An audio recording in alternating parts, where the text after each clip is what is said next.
Isaac, into your hands now. Thank you, Krzysztof, and thanks all of you for coming. I also have in the preceding session, 10-15 minutes of a PowerPoint presentation, but I'm not as dangerous as Admiral, I'm just a professor. Okay, so what I'm doing usually in my research is I'm going and observing the companies that are extremely good in innovating and creating wealth. I contacted one of the companies that I contacted was a leading toy manufacturer, and the man that created it succeeded to grow it from 0 to 8,000 people and becoming a third most profitable company in the world after Mattel and Hasbro. Most of the people working in China, design being made in the United States. They were manufacturing, among other things, this kind of bass fishing electronic toy so that you can do bass fishing without buying boats and sitting at home.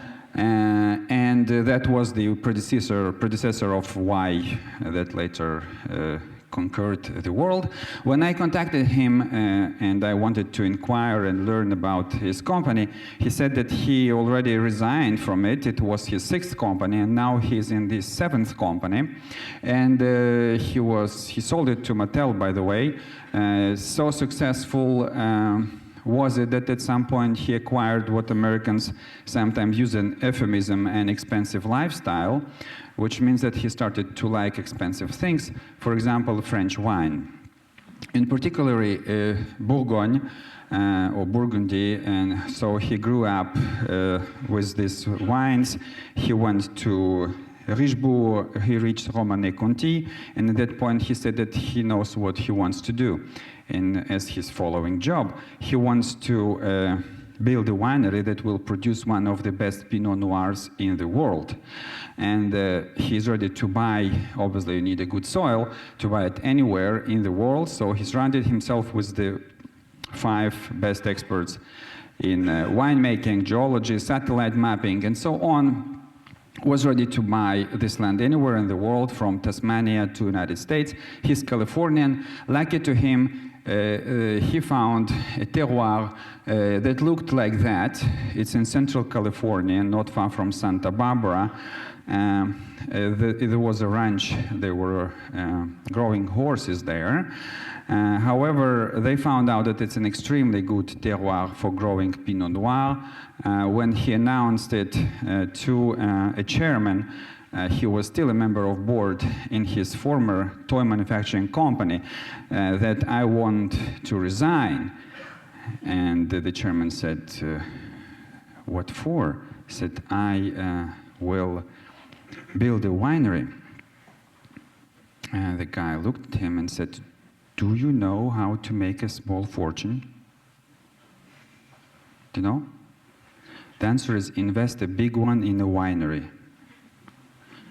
I don't know, some of you perhaps tried or know of people that tried to make money out with a winery, but there are so many ways to lose money. And when he heard that he found a great terroir, which is at the latitude of Tunisia, to grow Pinot Noir, which is the kind of grape that likes extremely cool nights, this chairman said that perhaps you won't even finish with the small fortune. It will be less than that. Anyway, he persevered, and he bought this land. It was not easy. He planted grapes, and in 3 years he had his first bottle, and the results were rather astounding. He found himself in the Wine Spectator World 100 Best Wines with his first harvest. And he remained there for 4 years straight. That never happened in history and never happened since. I came from Paris, and I know that perhaps there are some people from France that think that the only good wine is produced in France. I have bad news for you. In the top 50 wines, only 15 are from France. He was also selected as United States Best New Winery by Food and Wine. And so I'm telling you all this story because interesting only, this is obviously a very innovative product, right? To produce Pinot Noir in a very hot climate, it's not easy. There is a secret, by the way, it's called sea smoke, and the secret is that this kind of valley is every evening covered by a fog, like in San Francisco, that cools temperatures by 20 degrees. And that's what allows for these grapes to mature slowly and to arrive at the quality that you find in the best Pinot Noirs in the world.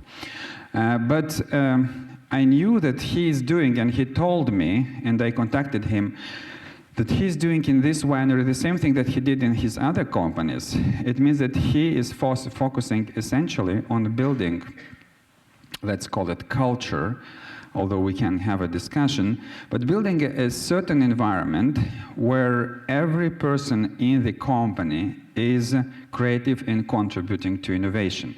It's not a jackpot, there is no secret, everyone. And so I was interested in that, and that's what I do, by the way. You understand that professors have a very tough life. I'm traveling a lot too. For example, I have to study absolutely a company like that. I even went 3 times there, right? So I do my field studies. I mean, it's not only there that I go sometimes to steel mills and many other places.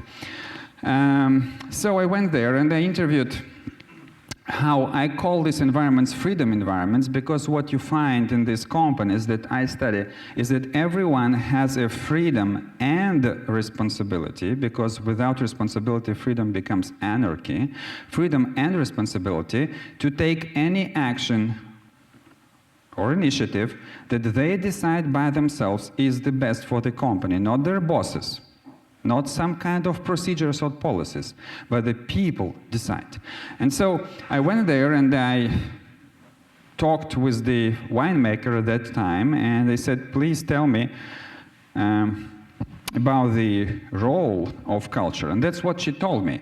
We could have the best fruit, it means the best grapes in the world, but if you're working in miserable conditions, you're not going to make great wine. It's culture, it's conditions, it's being able to make certain decisions on your own and having that freedom, her words, in order to express your art, your craft, and your passion. And then I interviewed other people there, and all of them basically said the same thing, right? So you have the best grapes. By the way, they're selling their grapes to one other winemaker that is producing from the same grapes Pinot Noir that is never reaches that quality that they have, okay? So the question now is, if you now expand this and they look at all various companies, and they travel a lot, I've been about 25 countries in the world studying companies, about 200 companies in all sectors, all sizes. Do employees take decisions on their own, and are they fully engaged in most companies? What do you think? Is it the case? It can be, by the way, organizations also, think tanks, ministries, army. Are people fully engaged? Do they take decisions on their own, or they are usually rather referred to their bosses, supervisors? I provide you some answers that come from Gallup. Gallup every 6 months conduct a very wide survey on this issue, and those are basically the numbers that are coming up essentially every semester are the same. 27% of employees are engaged, 59 are not, and 14 are actively disengaged. Now, if you want, that's the average.